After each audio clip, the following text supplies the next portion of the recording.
नमस्कार दोस्तों, मेरा नाम राज वर्मा है। मैं आपके लिए आज CDP की पहली क्लास लेके आया हूँ, जिसमें पार्ट 1 आएगा। मैं आपको सुपर टेट के लिए पूरा एकदम सिलेबस कराऊंगा, जो मैं अपने नोट्स बना रहा हूँ। मैं पूरे अपने नोट्स आपके साथ शेयर करूँगा, मैथ के, CDP के, इंग्लिश के, GS के, और भी जैसे हिंदी के हो गए, ठीक है।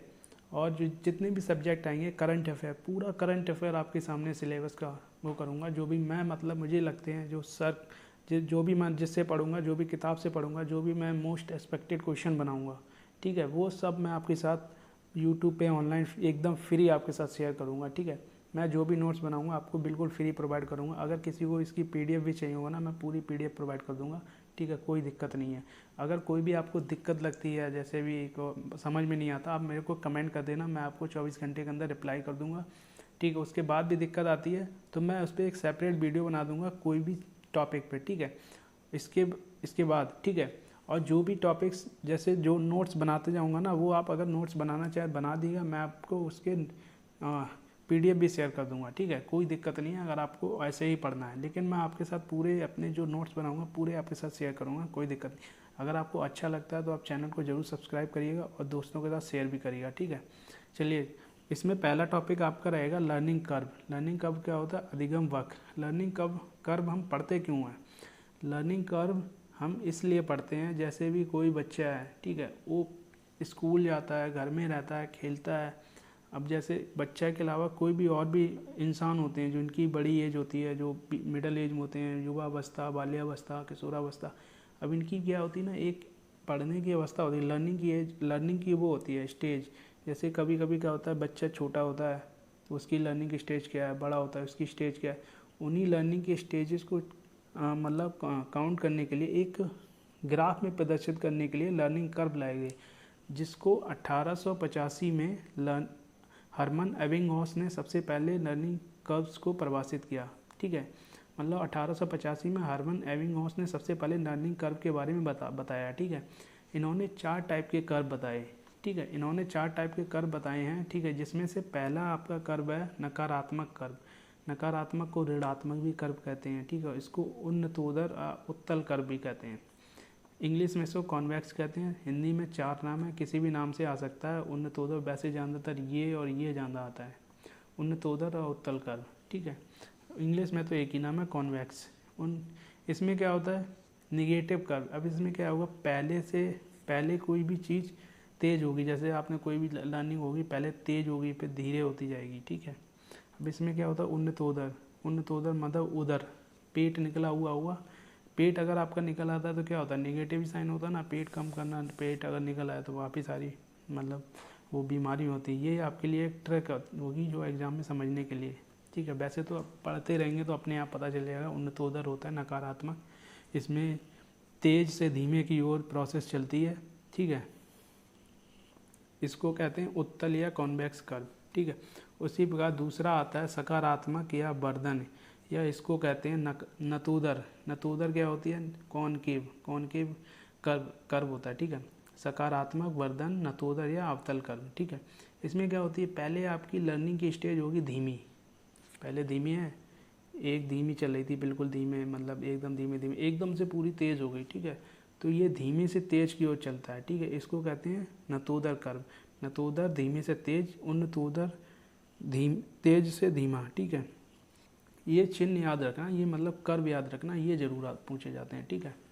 इसी प्रकार हम तीसरा पढ़ते हैं, जिसमें है तीसरा नंबर मिश्रित कर्व। मिश्रित कर्व को क्या कहते हैं? सर्पिलाकार कर्व। मतलब कि पहले धीमे होगी, फिर तेज होगी, फिर धीमे हो जाएगी, ठीक है। इसको इसी टाइप के कर्व को कहते हैं मिश्रित कर्व। जैसे ये पहले धीमे हुई, फिर तेज हुई, फिर धीमे हो गई, इसे को मिश्रित या सर्पिलाकार, इसे एस टाइप कर्व कहते हैं। इसे कंबाइन कर्व भी कह देते हैं, ठीक है।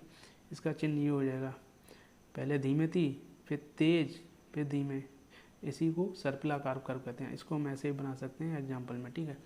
अभी हम आते हैं चौथे कर्व के पास। चौथा कर्व है हमारे पास रेखीय कर्व, ठीक है। रेखीय कर्व, रेखीय कर्व क्या होता है? रेखीय कर्व को स्ट्रेट लाइन कर्व कहते हैं, रेखीय कर्व, ठीक है।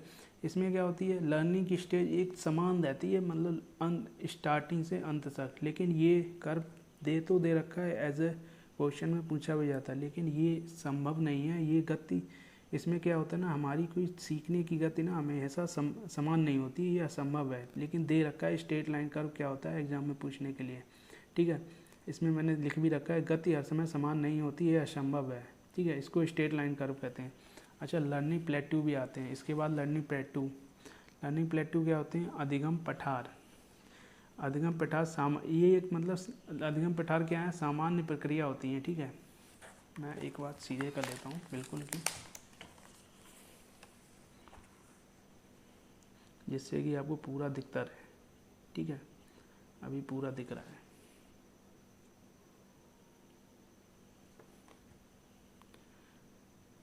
ठीक है, एकदम फिट है।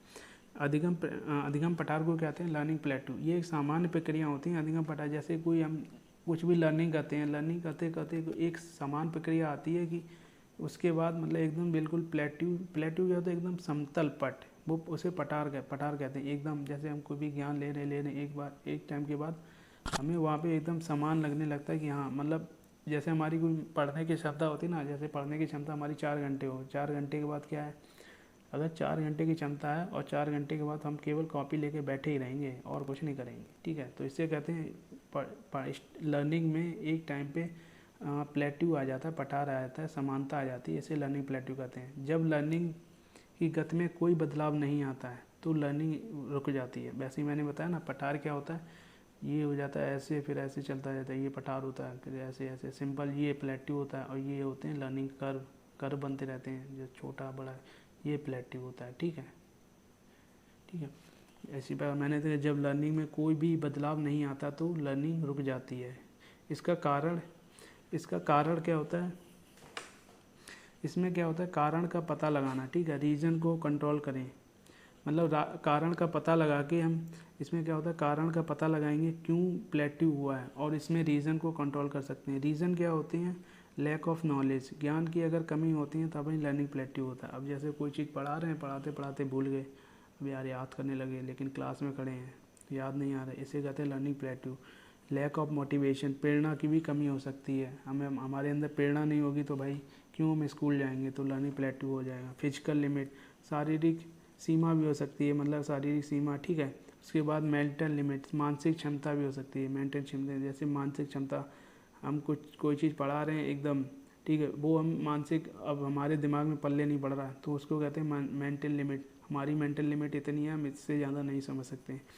इम्प्रॉपर मेथड ऑफ लर्निंग, ठीक है, इम्प्रॉपर मेथड्स ऑफ लर्निंग होते हैं। काम में जटिलता, इम्प्रॉपर लर्निंग ऑफ मेथड्स, ये दिख रहा है। ठीक है, अब क्या हो जाता है, काम में जटिलता, कॉम्प्लेक्सिटी ऑफ टास्क, उद्देश्य का अभाव, हमारा कोई उद्देश्य नहीं है, पढ़े जा रहे हैं। अब क्या है, अब जैसे कोई तैयारी करते हैं, अब IAS की तैयारी, अब उन्हें पता नहीं है भाई कि IAS की तैयारी के लिए क्या क्या बुक से चाहिए, कितना पढ़ना पड़ता है, बस पढ़े जा रहे हैं उल्टा सीधा।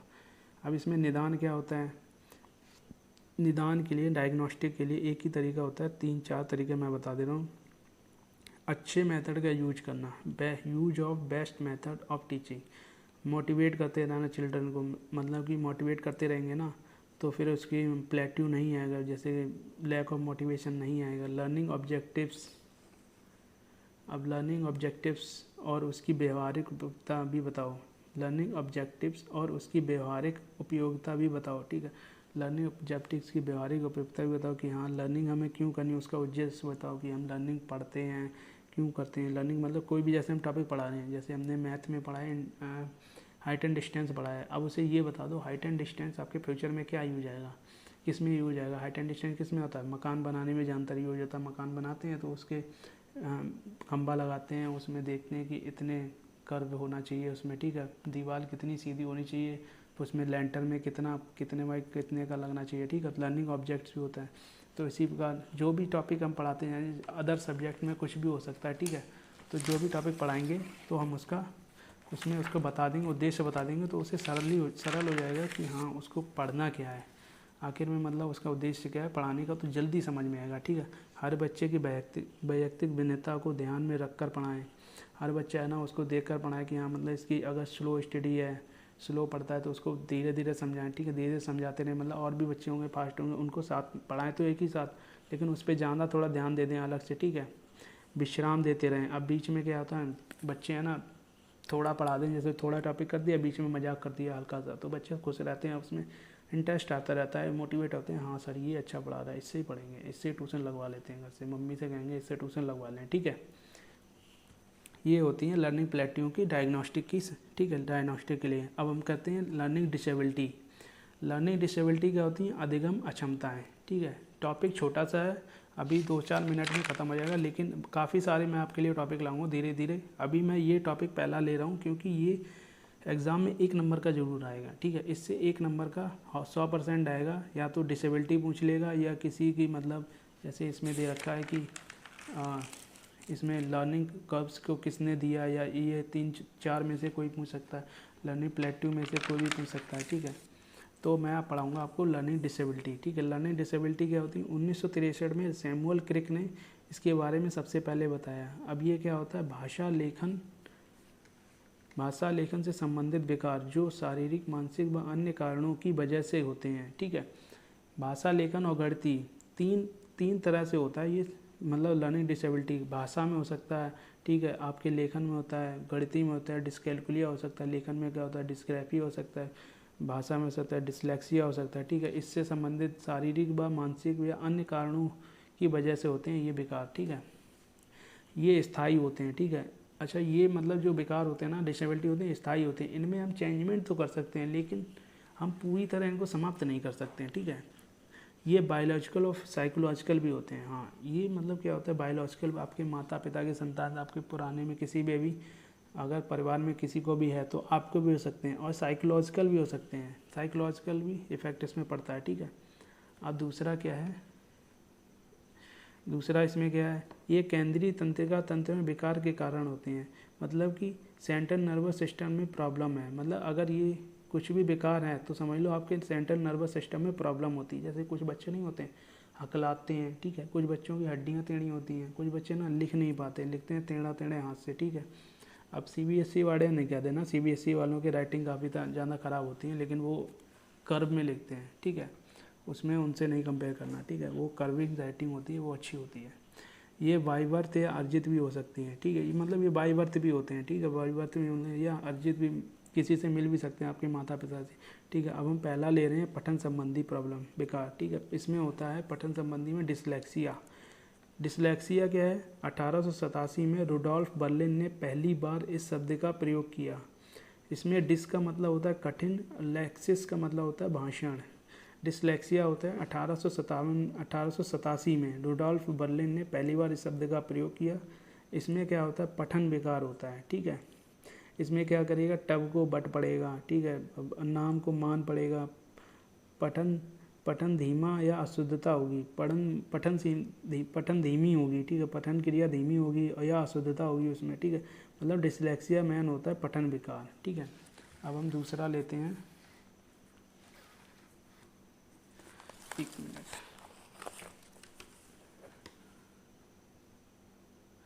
दूसरा लेते हैं हम एलेक्सिया।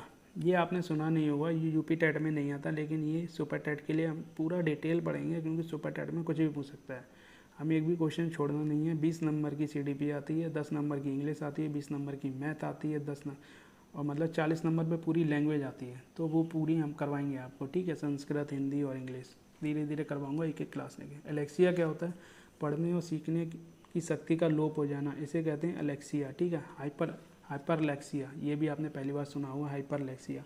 शब्दों और वाक्यों को बिल्कुल ना समझ पाए, मतलब हाइपर, जैसे कोई ना बच्चा, कोई आदमी ना हाइपर हो जाता है, एकदम हाइपर हो जाता है, फिर उसे समझ में नहीं आता क्या बोल रहा है, कौन सा वाक्य बोल रहा है, किसे गाली दे रहा है, किसी भी मतलब माँ बाप उल्टा सीधा, किसे भी उल्टा सीधा देता। हाइपर हो गया तो मतलब शब्द वाक्य सब कुछ हो गया, पूरी समझ ही खो जाता है। ठीक है, इसे कहते हैं हाइपरलेक्सिया।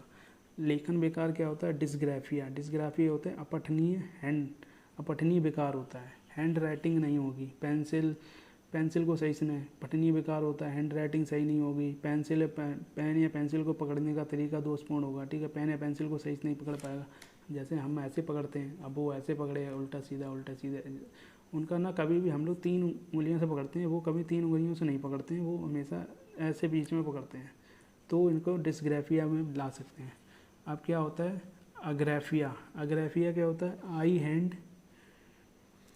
आई हैंड का कोऑर्डिनेशन नहीं बन पाता। अब अग्रेफिया वाला पता है क्या है, धीमे धीमे ऐसे ऐसे आई और हैंड चलाता रहेगा, हाथ टेढ़ा मेढ़ा चलता रहेगा और आई चलती रहेगी दिन भर ऐसी, मतलब ये लगेगा किसी लड़की को लाइन मार रहा, थप्पड़ भी पड़ जाता कभी कभी, ठीक है, मारना मत करना मत ऐसा।